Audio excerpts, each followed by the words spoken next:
Hey guys, Mika here, and I always like to say I'm excited with every single custom ukulele that I'm holding, but this is one of those rare occasions where I'm holding not so much a custom ukulele, but a vintage ukulele, which is kind of like the other side of the coin in which Ukulele Friends specializes in.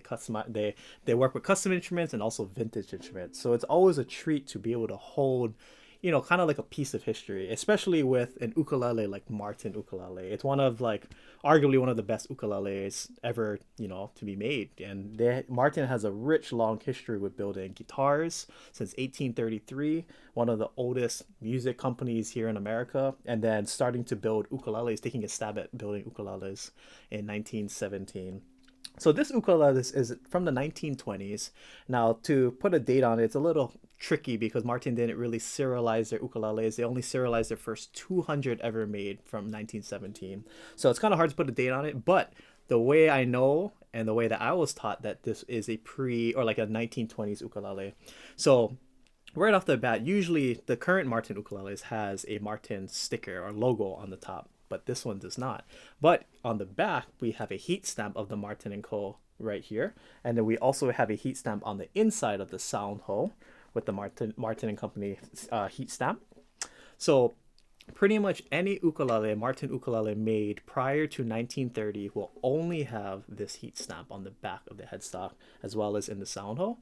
Between the years of 1930 to 1932, so only a 2 year window, they went ahead and put the heat stamp on the back and then also started incorporating the sticker on the headstock while still having the heat stamp in the sound hole.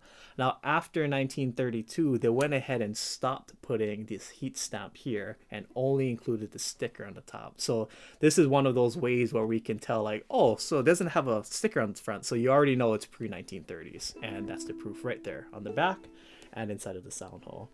So you learn something new every day, and I learned that, and I just like, wow, I grew up playing Martins because my dad has a few of the older 1960s Martin ukuleles, so I'm aware of the beautiful history of the older Martin ukuleles and how fantastic and some of the best ukuleles you can get in the world, especially like on the vintage side. Another fun fact that I wanted to go into because, again, holding a piece of history is that Martin has the models the 0, 1, 2, 3, and 5. So this, and the lower the number, the less in value, the higher the number, the more valuable and more like custom it is. So this is a 3 model. And within the models, you can either get a K model or an M model. So the M model is the mahogany, in which Martin was very well known for getting the mahogany models. And then they also took a stab in building koa instruments, in which they were labeled the K models. So right here, I have a 1920s 3K model. And what's really special about the 3 model, the 3 and the 5 models, but for this 3 model, is that this is actually like a musician grade instrument. Not only for how beautiful it looks, the koa that they used almost 100 years ago, but with this instrument, typically on a soprano ukulele, you would only find commonly about 12 frets on the ukulele. Now, the reason why I say this is a musician's grade instrument is because this has 17 frets. And 17 frets is usually like the kind of like the last fret you would play like on a tenor ukulele. Most tenor ukuleles have about 18 frets, but usually the most common last note that you would play as a musician is usually like that 17th note. So this is like a musician's grade instrument. Um, and another fun fact about this too is that if you really think about the history of Martin ukulele, it started in 1917, and then this was built, maybe 10 years later in the 20s, is that if koa wood is indigenous to Hawaii and Martin is a company located all the way on the East Coast in Pennsylvania, how in the heck did they get koa wood from Hawaii all the way to Pennsylvania in 1917? We don't have airplanes yet, I think. They didn't have UPS or FedEx to go ahead and fly the koa wood over. So you have to think that they had to ship the koa from Honolulu or from the Big Island. They had to ship the wood all the way to the West Coast, and then they had to go on a train and make its 3,000-mile journey all the way to the East Coast. And then by then it's like, okay, now I have coal wood. How do I build it? What am I gonna do with it? What is it gonna look like?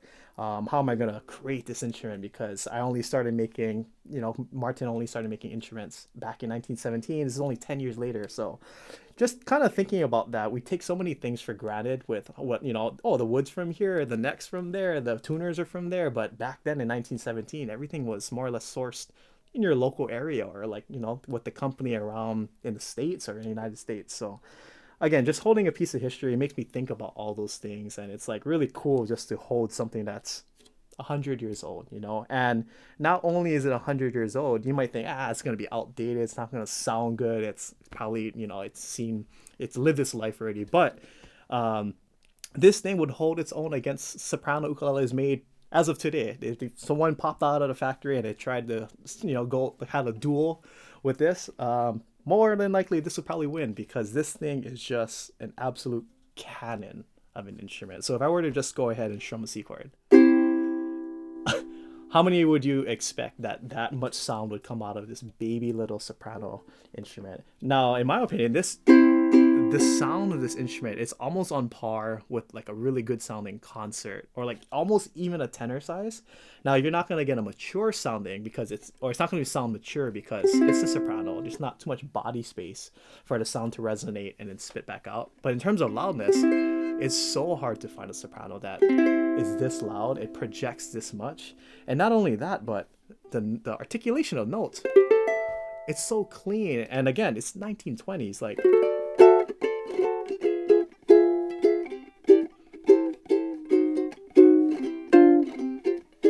it's so clean, it's so easy to play, and it blows me away to think that if I was in the 1920s and I got a hold of this and I could play this kind of quality instrument 100 years ago, it kind of blows me away, because even having this kind of sounding instrument here in 2021, it's mind-blowing.